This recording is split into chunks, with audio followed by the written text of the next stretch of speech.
Love isn't always simple, and passion often comes at a price. Welcome to Intrigue Romance, where secrets, betrayal, and forbidden desires collide.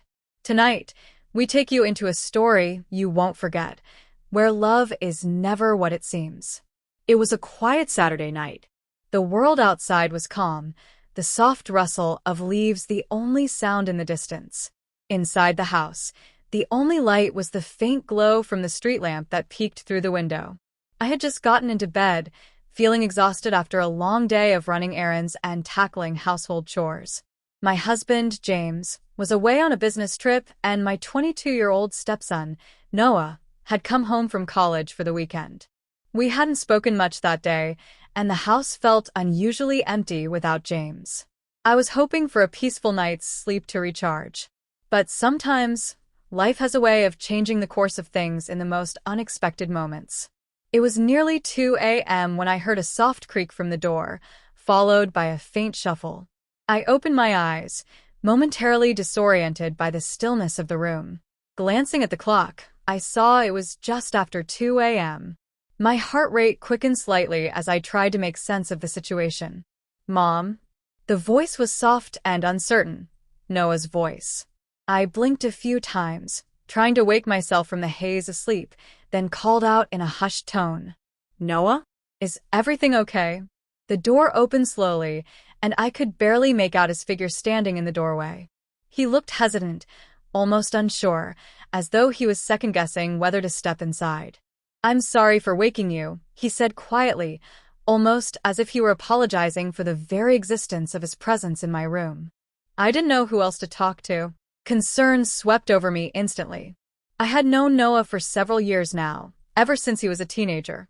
He'd always been a little reserved, but he was never one to ask for help, preferring to keep things to himself.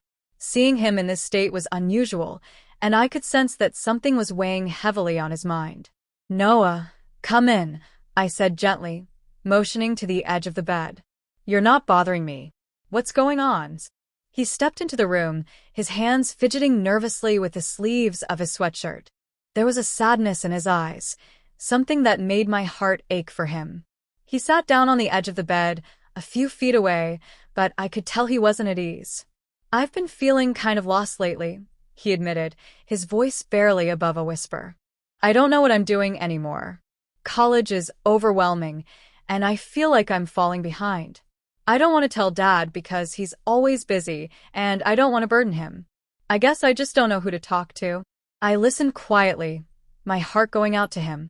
I had always known that life could be difficult for him, balancing school, work, and the pressures of growing up, but hearing it from his lips made me realize just how much he had been carrying on his own. "Noah," I began softly, "it's okay to feel this way. Life gets tough sometimes, and it's normal to feel overwhelmed. You don't have to have everything figured out, and it's okay to ask for help. You're not alone in this." He looked at me, his eyes full of doubt. "But what if I'm just not good enough? No matter how hard I try, I don't seem to measure up. My grades aren't where I want them to be, and I can't seem to make Dad proud. I'm just failing at everything." I shook my head gently, feeling the weight of his words. "Noah, I want you to hear me clearly. You're not failing. You're just human, and everyone goes through tough times. That doesn't make you any less valuable. You're doing your best, and that's all anyone can ask for. As for your dad, he's proud of you, whether he says it or not. I can see how hard you work, and I admire that about you." He sat in silence for a moment, absorbing my words. I could see the tension in his shoulders beginning to ease, though his doubts still lingered in his expression. "I don't know why I didn't come to you sooner," he said, almost to himself. "I guess I've been trying to handle it all on my own, but it's just been too much." "You don't have to carry it alone, Noah," I replied with a soft smile. "We're a family, and part of being a family is supporting each other, especially when things get tough. I'm here for you, anytime you need to talk."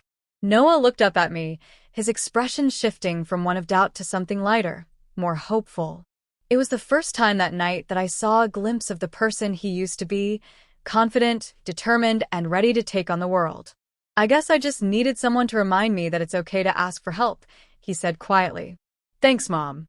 I didn't realize how much I needed to hear all of that." "You're welcome, Noah," I said warmly. "You're doing great. Don't be too hard on yourself." He stood up, stretching his arms, and gave me a small, grateful smile. "I'll try to remember that. Thanks for being here." As he left the room, I couldn't help but feel a deep sense of fulfillment. That conversation, though it started in the middle of the night, had been a turning point for both of us. Noah had always been someone I cared deeply for, but that night, we had strengthened the bond between us in a way I hadn't expected. As I lay back down, I reflected on how powerful our connection had become. Sometimes, the simplest conversations, ones that start when you least expect them, can change everything. It was in those moments that you realize just how important it is to show up for the people you love, even when they don't ask for help. In the quiet of that early morning, I felt a quiet sense of peace, knowing that Noah had found the support he needed and that our family was stronger because of it.